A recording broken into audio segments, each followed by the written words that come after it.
The Deadzone Containment Protocols from Manta Games.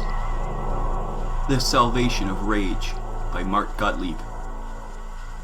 The day before I left home to join the military, and then later, core security training program, my mother gave me a pair of grey Malkins, the most beautiful and expensive boots I would ever own. Durasteel at the toes with reinforced sole. They probably cost every last credit she had, but she wanted to send me off wearing the kind of shoes a man could be proud of. My father gave me a black eye. Lying here, not really sure of what happened, I find myself thinking of those shoes. I wander through the haze, where the left one went. Hell, I can't even feel my left foot now. That's probably a good thing, though. As it comes in and out of focus, I have the presence of mind to realize that it looks like a mess, and hardly like a foot at all, but at least I have a good fortune of not being able to feel much of anything. A drum beat plays out in my head, too irregular to be music. I really hope that it isn't my heartbeat. As consciousness starts to fade away slowly from me, I do a whole lot of wishing. I wish I didn't know what had hit me, and exactly how bad the fact is. I wish I had never set foot on Nexus Psi in the first place. But the top of the list is I really wish something was checking hurt, because a foot that looks that bad and doesn't hurt, it's a really bad sign. I may be thinking about my boots as consciousness slips away. Sure, but I never did forget that black eye. I never forgot how easily a gesture of love gave way to the more stark memory that comes from the act so filled with hate. My father's name was Martin Ibn al-Revin. He gave me that too, and like his parting shot, I could have happily lived without it. He raised us on Corporation Central, my brother Pharaoh and me. One of my first memories is of my mother crying when he told her that we were leaving the migrant fleet, leaving our traditions, and moving planetside because he had found a job. The migrant life was one of poverty. The fleet scraping by as tinkers, laborers, whatever they could do to make enough credits to get to the next system. Always moving, always searching for the next payday to keep us clothed and fed. We were a different kind of poor on Corporation Central though.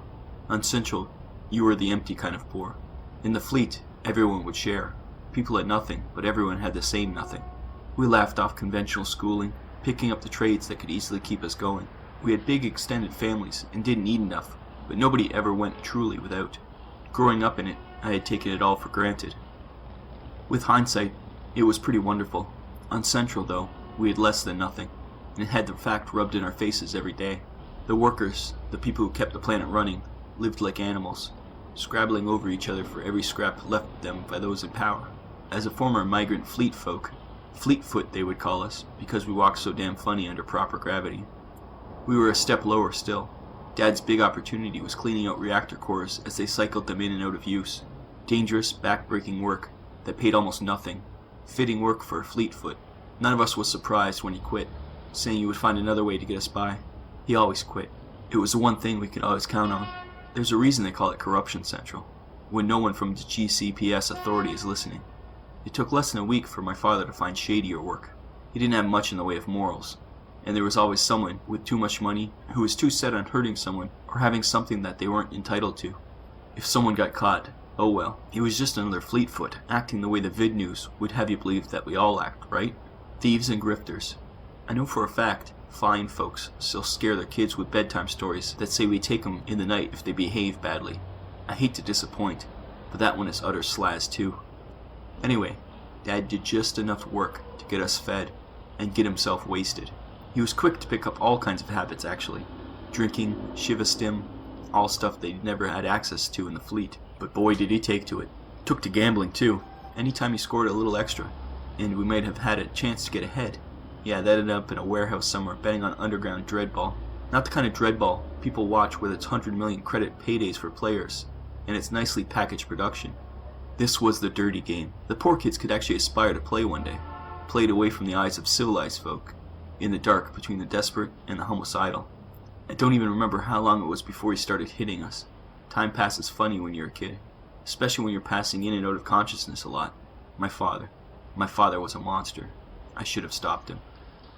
It was a monster. I should have stopped it. I was there to stop it. As I come to, all I can think about is the terrible luck I've always had. First day on the actual job, for all my training, this check goes down on my first day. Just this morning, at least I think it was this morning, Cruz, our crew boss, told us we'd be running security for a group of scientists. 6 Alpha something. I thought it would be a way to ease me into things, since I would still get my legs under me. My body was long and lean, thanks to being born into fleet life, but the years on Central, with its slightly heavier gravity, made me hard and strong. Problem was, hitting XSI I was right back to walking funny, stumbling around like a teen on his first bender. Overdeveloped muscles, more than up to the task of moving me, added to the slightly weaker gravity around here, gave a whole new meaning to Orientation Day. Cruz was, a well-meaning guy, liked by all of us.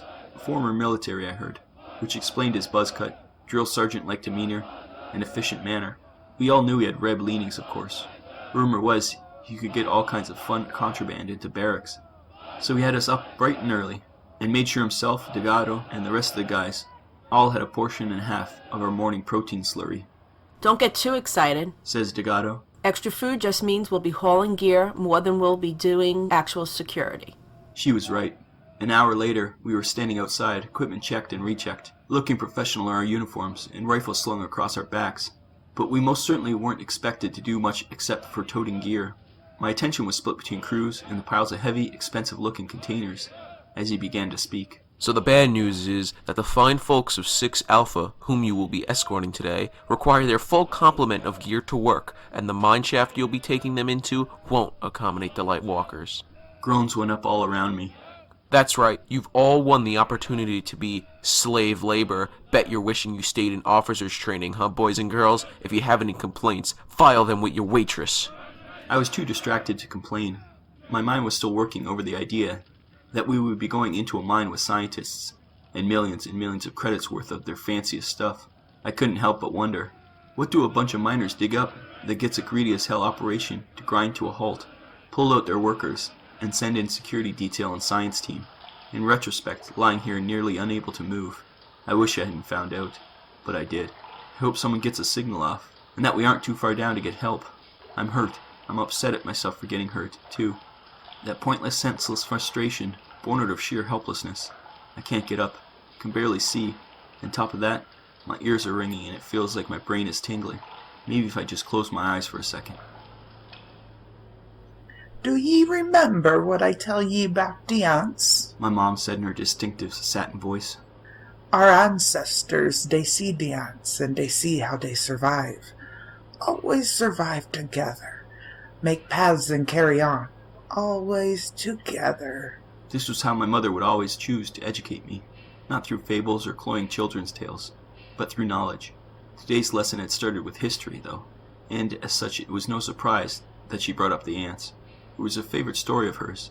She told me once that it helped her to know that she was part of something bigger, and to understand that teamwork, focus, and determination were the things that helped our people carve a path to the stars, even if we're only eking out a meager living by more civilized standards. Still, while always telling me to honor who I was, my mom wanted me to have more, which is why she pushed lesson after lesson on me. She had no other choice, really. In theory, education was free to every citizen of Central, regardless of their station, background, and so forth. The problem was, in practice, there were so many little ways to fall between the cracks. Shuttles don't come to your neighborhood during a security state G, an emergency lockdown, in which all normal civil support services are suspended or severely restricted, for instance. And my neighborhood happened to have been in a security G state for what was then going on 7 years. That wasn't going to stop her, though. She was too good and cared too much to keep me from having a fighting chance. By the time I was 10, she had made me a voracious reader. I had the best vocabulary of anyone I knew, which was a point of personal pride, even while I endured beatings for it from the other kids. I feel like she worked twice as hard as my teacher. Because Pharaoh had rejected her offer to do the same for him, he had an easier time falling in line with what my father was into. And though they hated each other, both seemed to be fueled by the antagonism between them. 5 years my elder, and heavily muscled with olive skin, Pharaoh looked older still. I didn't see him often by then, and spent less time with him than I should have. I didn't learn to appreciate him until after he died. While alive, I never realized he'd tasked himself, sacrificed himself to keep my father's gaze away from my mother and I. Thanks to him, I was able to be a good little ant. I was sure I would work hard and follow the path my mom had laid out for me with education, even if it had to be one of her own devising. I hated that I really never thanked either Pharaoh or my mother for what they had tried to do, though. I come to sweating and not entirely confident that I'm really awake. I feel like I'm thinking through a thick fog. Taking stock of my surroundings doesn't improve anything. A few tiny lights flicker, 1 or 2, including the one pinned to my shoulder, blink orange. A few others are solid red.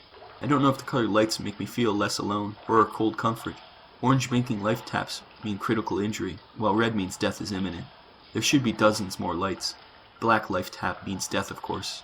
Too many are black. It's hard to tell, but the nearest orange light, I think it might be Cruz. That's good. If anyone was going to survive this mess, he's one of the handful who deserved to. He was so positive on the way up. I remember being in the APC. I mean, we called it that, half-jokingly. But as Cruz would remind us in that laconic way of his, it was rather light on the A, it really being just a shuttle bus.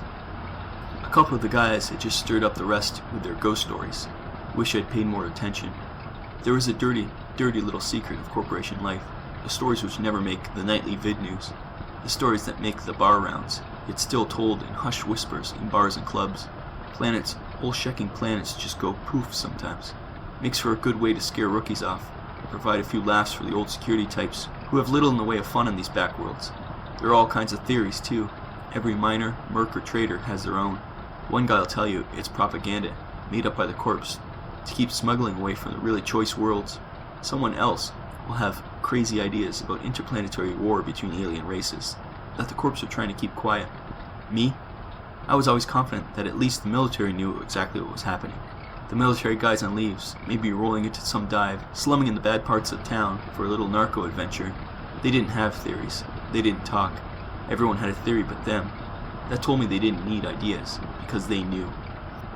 The word Deadzone gets thrown around, equal parts boogeyman and deterrent, a word that was whispered even more quietly and never in open space. A story that said corporations had their own reason to disappear those planets. All I know is, I'm here, at the sharp and violent end of what I'm sure a Deadzone is all about. The weird part is, I still can't really remember what happened, and the harder I work to dig up that particular memory, the further away it seems to be from my grasp. Sheck. This really is how my miserable life ends. In a hole in the ground, in the dark.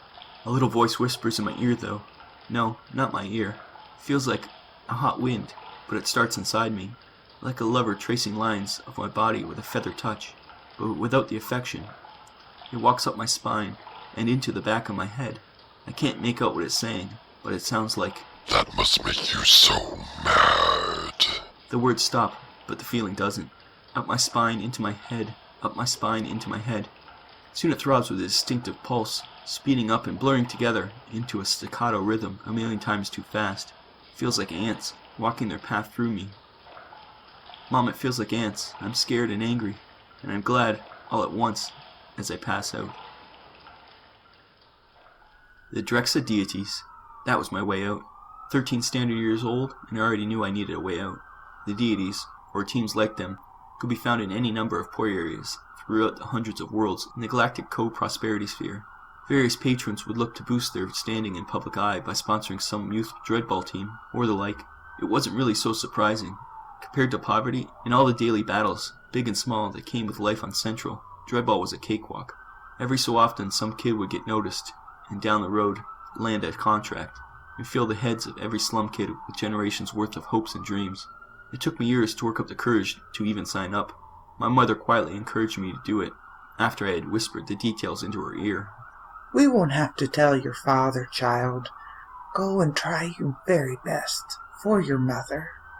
That was all approval I needed, and emboldened, I made my way to the rundown gymnasium, which served as a base of operations for our district. It was ramshackle and rusted, yet twice as well maintained as every other building around it. As I stood there gawking up at the weathered logo, lashed by acid rain around these parts which served to give even the newest sign a nice patina within weeks, I was captivated. The silhouettes of 3 ethereal women, ghostly blue, lifting the body of a fallen man. Even at that age, I could appreciate the meaning, the symbol of opportunity, of rescue. A hand clasped down hard on my shoulder, startling me from my stupor.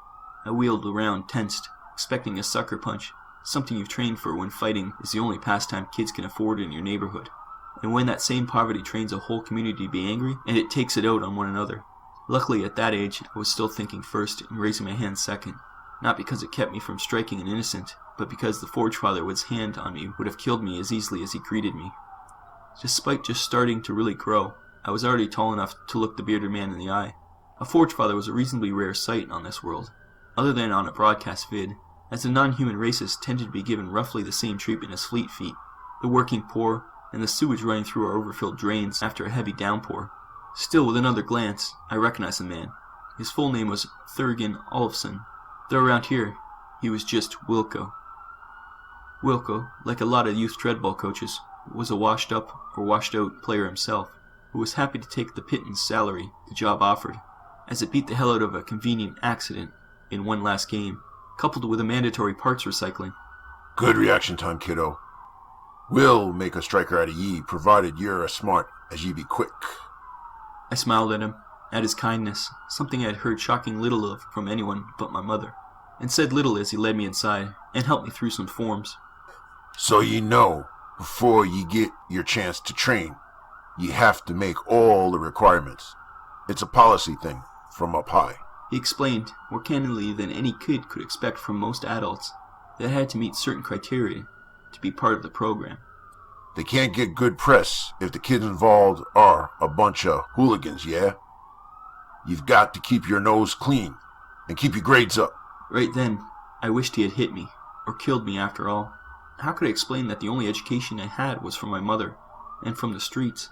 It wouldn't matter to some bureaucrat that I was smart, that I knew more than most of the kids who did have the luxury of going to school. I wouldn't be able to send over digital transcripts. Wilco promised he would try to get something worked out, as he saw the tears welling up. I never knew if he actually followed through on that promise or not. All I knew was, with that simple admission, another dream was deferred. I walked home sullen. My father was there, home early himself, and already half gone. He saw the tears in my eyes, and rather than ask what was wrong, like a concerned parent I sometimes daydreamed he might one day be, he beat me, badly. I balled up my fists and fought back, of course. I hit and hit, until he was the one laying there, bleeding.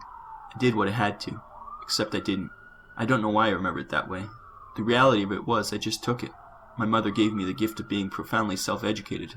My father, besides giving me his name, gave me his gift of self-loathing. I was a great victim, maybe the best. I really should have killed him. It doesn't feel like waking up anymore. Slipping from memory and waking to this blackness is more like changing scenes in a dream. Here, there, the distinction hardly matters anymore. I'm angry at everything, myself, my circumstances, my life, and the way I'm apparently going to die in this place. The events of the last 24 standard hours are hazy, and the older memories come to my waking mind more and more readily. Maybe this is the universe being kind. Maybe I'm about to die, and this is just the whole flashes before your eyes thing. But now, this story has a narrator. The ants crawl through my consciousness. I don't feel alone anymore, but I have a feeling that if I could somehow think about why that is, I would start screaming and maybe never stop. They keep pathfinding their way across the landscape of my body, and feel like I'm watching it happen from afar. It takes every bit of strength I have to lift my own hand in front of my eyes. I do so, not sure what I expect to see, but sure that whatever is there is some hateful thing which deserves revulsion. I catch myself thinking words that aren't mine, and then immediately don't seem concerned. I am smarter than this. This isn't me. I know that. But the thought hurts, and my own body waves it away with explosions of pain that I feel like solar flares. Forcing myself to look around, I see that the life taps have mostly extinguished all around me. I have outlasted them all, and this conscious thought brings some relief. When part of me senses that I should be mourning, it's been so hard to keep track of time, but it must have been only hours ago that we arrived here to find our end. Beginning. The scientists, fresh from their labs and their research, looking completely out of place for fieldwork, were nestled safely between us. Glorified pack animals. They used to bring them down here, down, into the darkness. The joke was, of course, on them, even more than it was on us. I barely even got a look at the object before everything went to blood and nightmares and insanity. Half dug out, at a glance, it would appear to be a perfect metal cube. Even in the instant I had to look at it, I could tell I would have to fight to understand its lines and corners. It was a cube in name and spirit, and yet all its sides melted into one another, causing impossible angles. Light caught it in all the wrong ways. It was as if looking too closely would show you another time or place altogether, and madness would follow in hand. That was when the ground trembled. Dust kicked up from all sides at once. Lights flickered. Something moved from a shadow, which should have been far too small to contain it. This something huge and violent and Ancient. swept through us like a red tide, bringing down wall supports and pieces of decent men alike. couple of people managed to unholster weapons and began firing randomly. Most were too shocked and simply stood there, staring in mute horror. Next to me, inches away, a scientist's head was taken out by a round from a friendly. I'm pretty sure that was when I started screaming. Someone else might have been laughing. I don't even know anymore. It takes maybe a few seconds to react when their check starts happening in battle. Maybe another 10 to unholster and ready a weapon. It takes 6.8 seconds to empty a full magazine from a standard light rifle. In that time, many of us died, and the rest found ourselves buried and alone. There was nothing left to be hoped for. There was nothing to be gained from remembering more. I just want to be left alone, and for this to end. Mom, I'm so sorry. I'm forgetting how to be the man you wanted me to be. Maybe I'm just my father's son. I just don't want this anymore. Then I see it. One last orange light in the dark. Its owner stirring. Are you still alive, Cruz? Are you going to help? Hurt. Me? I had a chip on my shoulder by the time I reached the final cycle of suborbital training, ironically held in deep space. It's mostly about tactics when fighting in different environments. I was already sick of justifying my education, my ability, by the time I met Willem. Willem was a career instructor. Somehow, despite his best efforts, I endured 2 years without knocking him on his ass. I had considered every day a Pyrrhic victory. It burned, taking grief from someone like that, but I took pride in keeping myself bottled up, never being what I always hated most about my father. People said Willem was pushed through his own training because he was the son of a diplomat. I didn't doubt it. He was arrogant, incompetent, and despite having shoulders like a Teraton, he was the shortest guy in almost any room. He was also a coward, more inclined to yell at us from the relative comfort of the sideline, rather than actually do anything. I'd met the type plenty growing up. All theory, no practice. Willem had never seen anything more dangerous than planning session, but gave commands with the authority that would get guys killed just as easily as he would order dinner. Money breeds weakness, but opens doors. Power gets you hated and promoted. All hail the GCPS. So for 2 long years, I endured it. 59 other guys and I now sat in a room, knowing it was the last time we would have to listen to Willem prattle on. We were getting assignments in 3 days, and this lesson was mostly posturing. Exams were over, results were in. This was us going through the motions. It didn't matter to the preening Shek at the lectern, though, who happily tried to take the slaz out of us one last time. Wow, a fleetfoot who knows fancy words like biome. Are you just full of surprises? As always, Alrevan. This was his way. No matter how many times I explained that being self-educated didn't make me an idiot. He would still take his jabs and push himself, with his own tiny man complex a little further up onto his pedestal. Well, it's lucky for everyone here that the corporation needs grunts, gentlemen. Which means this self-taught piece of garbage won't be joining you in any officer training. What? I thought to myself, that couldn't be. No one said it aloud, but everyone in the room knew I had aced every exam. I was livid, more than livid, and Willem knew it. He saw the look in my face, the confusion rounding the corner and becoming rage. He smirked. That jumped-up little Shek actually smirked. What can I say, Martine? Not everyone's cut out for officer school. I was out of my seat, and hurtled a second, before I even knew what was going on. I had spent my entire life being bullied, being made to feel small and less than others, just because who I was, where I was born, or the color of my skin. Even just the fact that I couldn't be bothered to be hard-drinking, disrespectful, and hate-filled slazhead. I'd always taken such pride in being composed. Maybe if I don't show any emotion, it'll balance out the bad ones, which I've been taught to deplore. I would think. It wasn't winning me any battles, though. Keeping it all inside was killing me. Had been killing me all those years. I'd never even realized it. In that moment I experienced an anger that I couldn't even comprehend. The ants told me it was alright. It was okay that I did what I had to do. The fever dream of recall lessens its grip for a moment, and I am confused. I don't recall thinking those thoughts at the time. I'm not even sure they were my thoughts at all. I do remember how good it felt to show them that I could be exactly what they expected me to be. Mounted on Willem, I squeezed until I was sure he couldn't breathe, and then squeezed some more, fingers locked tight around his throat, feeling his windpipe slowly collapse under the pressure with a wet, grinding crunch. I crushed the life out of him, exacting my revenge for every moment of torment I had suffered for 2 painful years. And when he lay there dead, I knew I had won. Except that isn't how it happened either. I didn't kill him. I shake my head, trying to clear the fuzziness at the edge of my thoughts. Why am I remembering this wrong? Sometimes my brain hurts when I sleep, when I remember. Something carves orderly little holes in my mind. It finds all the things that made me who I am, and it makes the bad ones worse. Makes me angry, and they like that. Reality suddenly clamps me in a cold grip, and I come fully awake, to my fingers around Cruz's neck. I know I should care. He is limp and broken, and he got what he deserved. He shouldn't have tried to touch me. Part of me, a small part, very far away from there, thinks that he was just trying to help me. But the answer back. There are more of them than ever now. They run all over my brain, leaving little, burning paths in my thoughts. They tell me I needed to break his neck. I did. They tell me what I did was good. It was. Didn't it feel good? It did. Cruz was a soldier of a sort. He was a soldier, and he was coming to hurt me. I did what I needed to do to survive. I am a survivor. That is what I was born to be. That is what I was reborn to be. What a strange idea. In between ants, I wonder where the thought came from. Reborn? What does that even mean? And where did that thought even come from? And why does it make me so happy? Angry. Why do I feel so free? Angry. I hurt too. My body hurts. I try to push myself off the ground. The fingernails at the end of bent, twisted fingers dig into the ground. It hurts too much. Won't hurt soon. And all I can do is scream. Then I notice my scream sounds wrong. The ants don't mind. Maybe I'll just go back to sleep for now. When I wake up, maybe I won't be so angry. My recollection is half missing. A fade to consciousness somewhere trapped within a fade to black. I don't remember whether it's happening now, or whether this is my past. I'm getting angry with myself for my uncertainty. Or I was angry then, and I'm recalling that feeling. Can't really be sure which it is. The emotions are all jumbled in my head, rolling and sliding across each other like street-like flections in a puddle.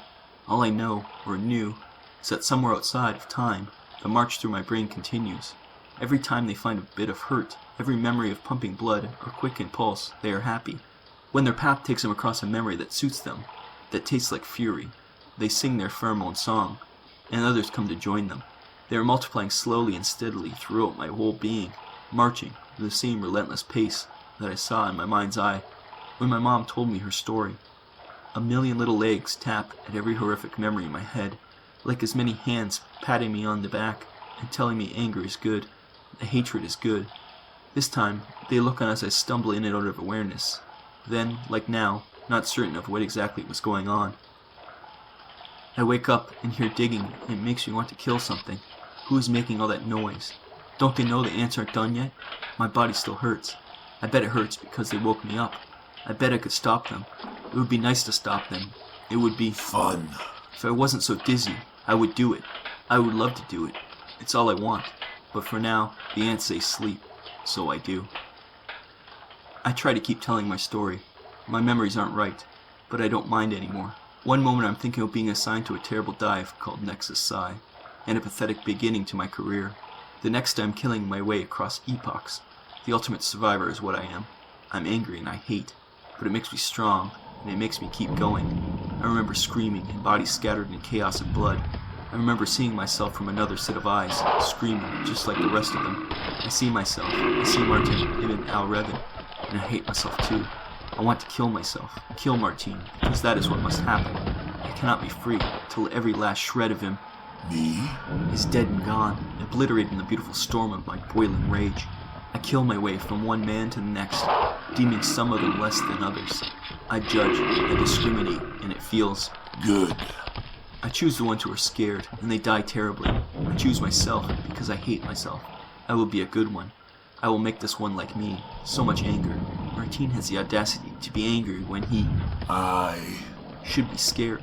Monster and victim. I get to be both at once. The perfection of the instant makes the ants laugh as they let out a cheer that devours my brain and leaves fissures in my soul.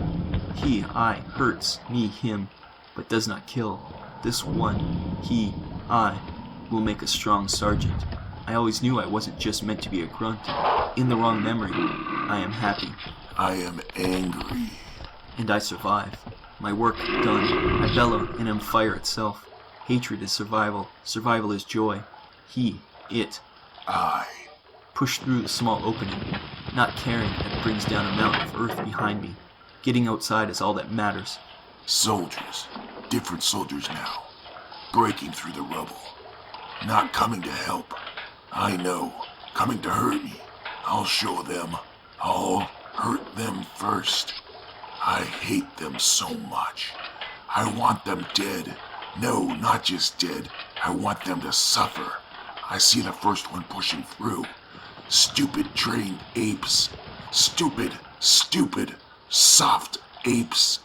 More coming now. They file in like ants crawling all over my mind. Damn ants, walking, scratching. When they come closer, I see they all have the same face. For a moment they are all wearing my father's face. I'll tear it off. All I want is to tear it off, all of them. But no, not my father. Different soldiers. The armor. I want to rip into them with my fingers, my teeth, my everything. Until I pull all of their pieces out. Some part of Martine. Me. Some part of me remembers soldiers like this. Images seen on Trivid. Those stoic statues back on Corporation Central. Enforcers. Then they have my father's face again. And some have Instructor Willem's face. In fact, the more I look, they have the faces of every demon, every devil, every worst nightmare, and most loathsome memory from the darkest corner of my soul.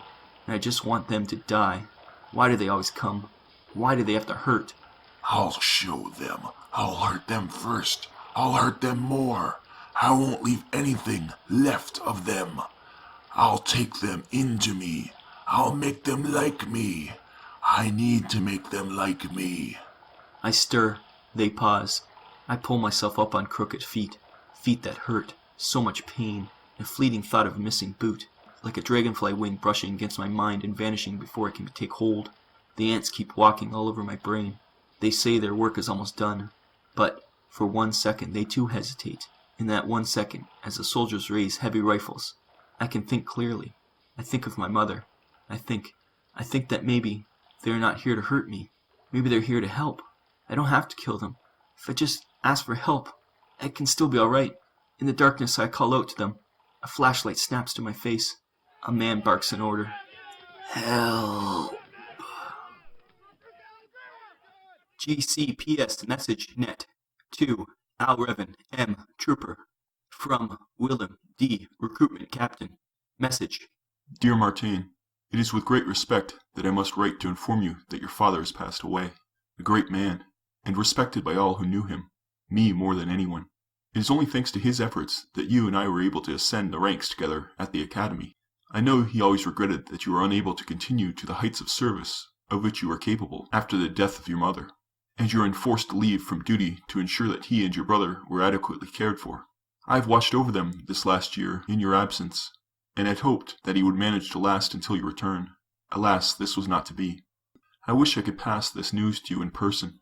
I append the contents of a letter which he left in my care to pass to you. It does not seem fair to make you wait until the end of your tour to read its contents. I will ensure that Pharaoh is looked after until you return. Your friend, Dieter. Message ends.